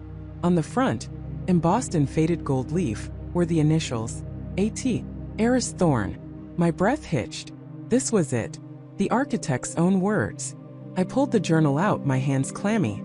The first page was a title, Project Chimera, The Architecture of Memory. Below it, a date, October 1978. My eyes flew across the pages, absorbing every word, every chilling revelation. Thorne's initial entries spoke of a groundbreaking vision, to selectively edit human memory, to alleviate suffering by removing traumatic experiences. He wrote with an almost poetic zeal about the brain's plasticity, its capacity for change. But as I read on, the tone shifted. The scientific curiosity morphed into something darker, more obsessive. He detailed experiments not just on animals but on human subjects. Early trials involved subtle alterations, removing minor anxieties.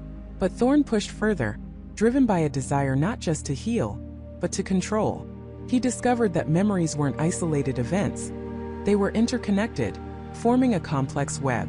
And if you could snip one thread, the entire tapestry could unravel.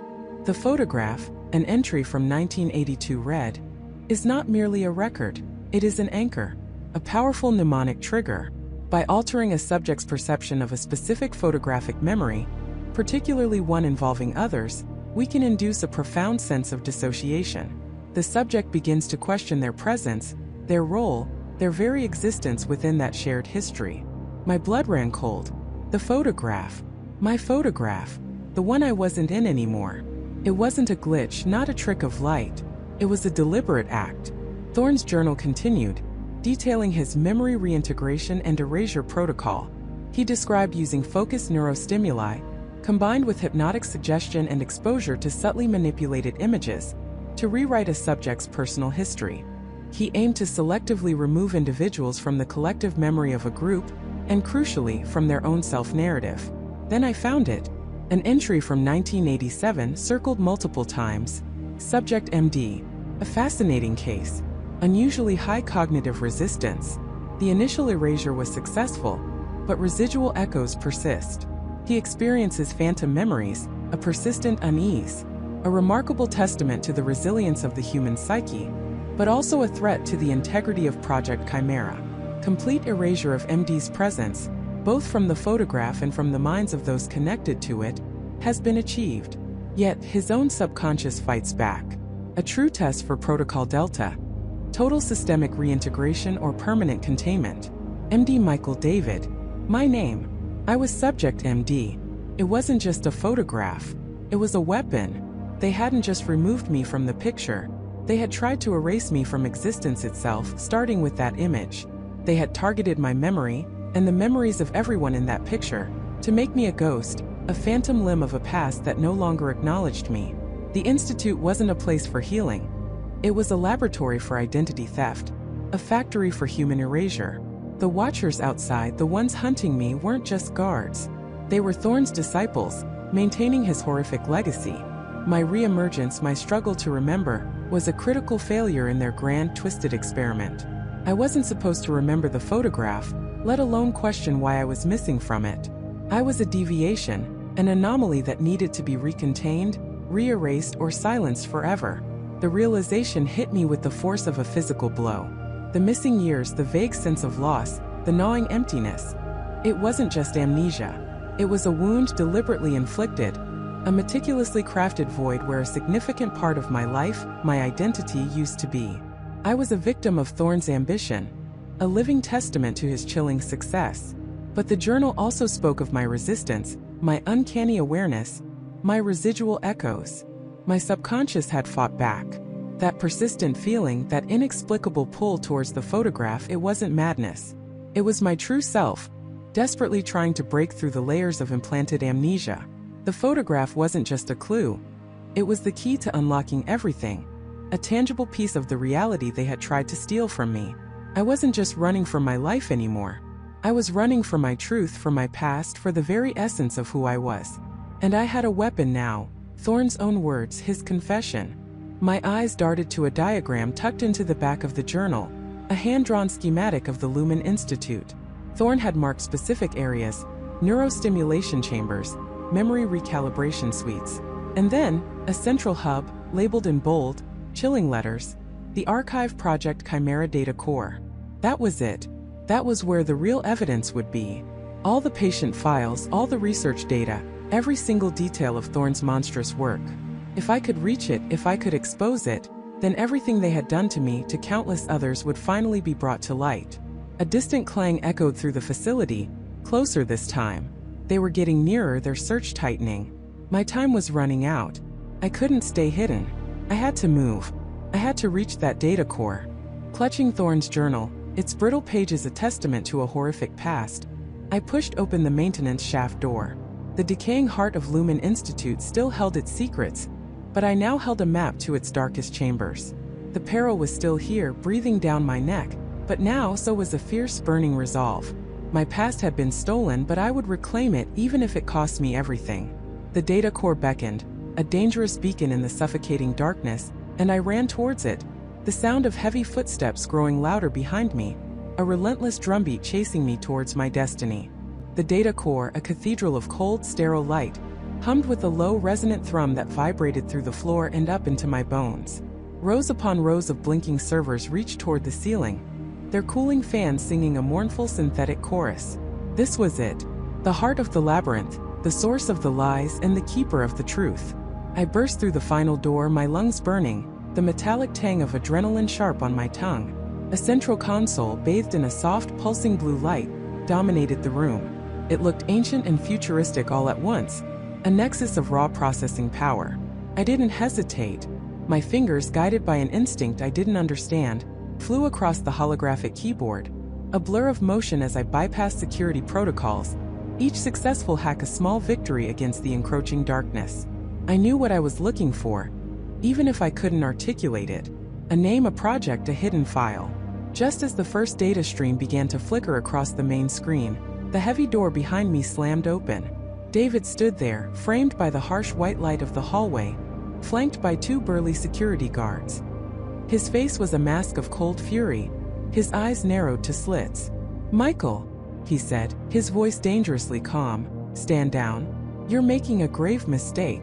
I ignored him, my gaze fixed on the screen. Files, encrypted logs, video snippets, all flashing by. My mind raced, trying to grasp the torrent of information. Project Chimera. No, Project Echo. That was the name that felt both alien and intimately familiar. "This is madness, Michael," David pressed, stepping further into the room, the guards fanning out. "You don't understand what you're doing. You're destabilizing everything." "I'm finding the truth," I retorted, my voice hoarse. "The truth about the photograph. The truth about me." He let out a short, humorless laugh. "The truth? Oh, Michael, you wouldn't be able to handle the truth. That's why we went to such lengths to protect you from it." My fingers paused, hovering over a glowing icon labeled Origin Files. This felt like the key. "Protect me," I snarled, turning to face him fully, my heart pounding. "You erased me. You made me doubt my own sanity. You destroyed my life." "We rebuilt your life," David corrected, his tone chillingly dispassionate. "We gave you purpose. We gave you your memories." "My memories?" I scoffed. "They're a patchwork quilt of lies and omissions. What about Jessica? What about the picnic? Why am I not in that photograph?" David sighed, a performance of weary exasperation. "Because you weren't there, Michael. Not that you. Not the one in the photo." My blood ran cold. "What are you talking about?" He took another step closer, his eyes locked on mine. "The Michael Vance in that photograph, he was the original. Brilliant. Visionary. But also unstable. Obsessed with the concept of consciousness beyond the physical. Beyond mortality." My mind reeled. "Original? What did that mean?" "Project Echo," David continued, gesturing vaguely at the humming servers around us, was his magnum opus. His dream. A method to digitize, transfer, and even reconstruct human consciousness. To achieve true immortality by divorcing the mind from the fragile vessel of the body. A knot of dread tightened in my stomach. He uploaded himself?" David nodded slowly. "He was dying. A rare, aggressive neurological disorder. He saw Echo as his only escape. His ultimate legacy. And it worked." I whispered, a horrifying realization beginning to dawn. "Partially," David said, a hint of sorrow in his voice. "The initial upload was successful, but the transfer, the subsequent reconstruction, it was flawed. The original Michael Vance's consciousness fragmented. His identity, his core essence, it shattered into a million pieces in the digital ether." He gestured at me. "You, Michael, are the most successful iteration of his reconstruction. A meticulously reassembled mosaic of his memories, his intellect, his personality. We painstakingly pieced you together from the remaining fragments, filling in the gaps, stabilizing the inconsistencies." I stumbled back, my hand instinctively going to my chest, as if to check if I was real. I'm a copy." "You are Michael Vance," David insisted, though his words felt hollow. "The best version. Refined. Stable. But you are not the original Michael Vance who posed for that photograph with Jessica at the lakeside picnic. That Michael Vance existed before the upload. Before Project Echo created you." The truth hit me like a physical blow. The photograph. It wasn't that I wasn't in it. It was that the physical body I inhabited now, the one experiencing this moment, hadn't existed at that time. My memories of Jessica, of the laughter, of the warmth of the sun on my skin, they were real, genuine memories, but they belonged to another. To the original. I was merely an echo, a ghost in a machine living a borrowed life. All this time, I breathed, the words barely a whisper. The gaps, the confusion, the feeling of something missing. It was because I wasn't truly me. "We tried to make you whole," David said, a strange mix of regret and pride in his tone. "We gave you a perfect life, a clean slate.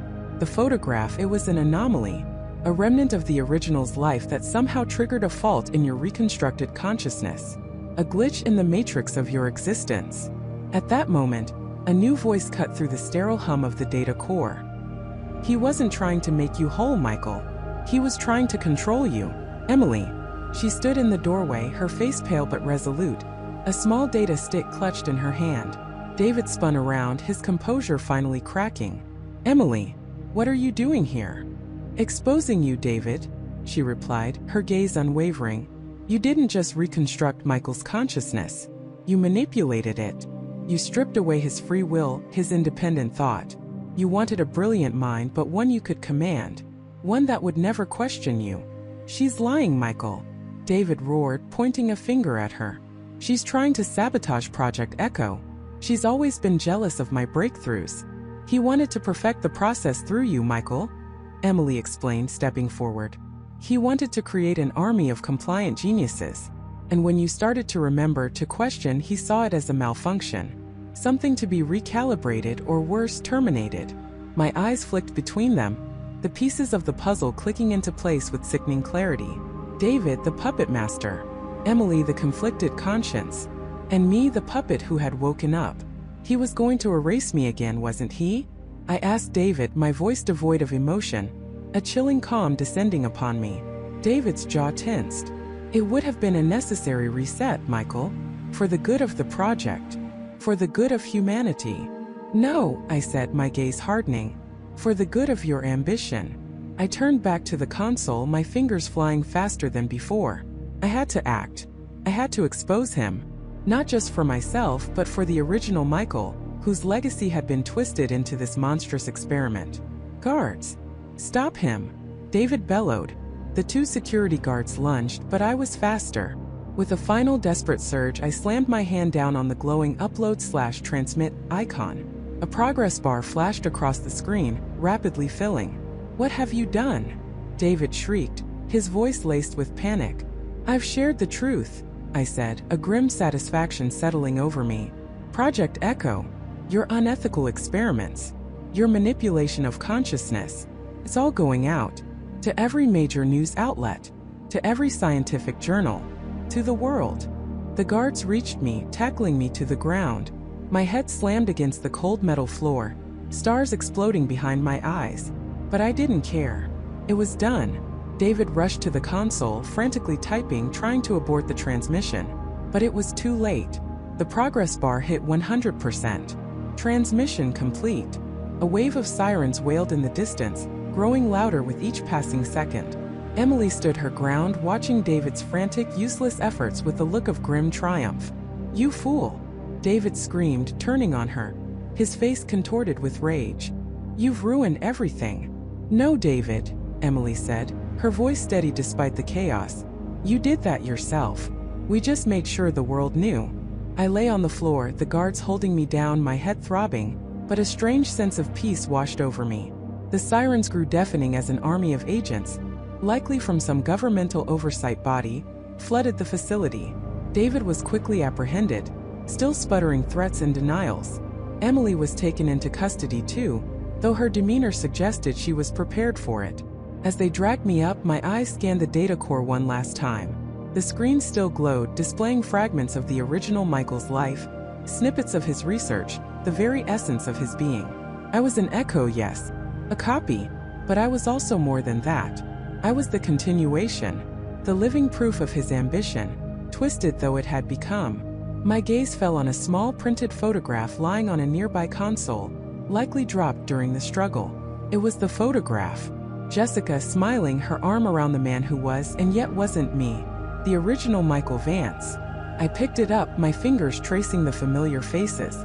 I remembered the warmth of that day, the taste of the picnic food, the sound of Jessica's laughter. These memories were mine now, even if they hadn't originated with this body, this consciousness. The photograph I'm not in anymore. The words echoed in my mind, but now they carried a different weight. The original Michael was gone, his consciousness scattered, his body lost. But I was here. I was the vessel for his fragmented legacy. I was Michael Vance, reborn, reimagined, a testament to a terrifying ambition and a profound, undeniable truth. My existence was a paradox, a living question mark. But for the first time I understood it. And in that understanding there was a strange, unsettling freedom. My journey was far from over. It had just begun.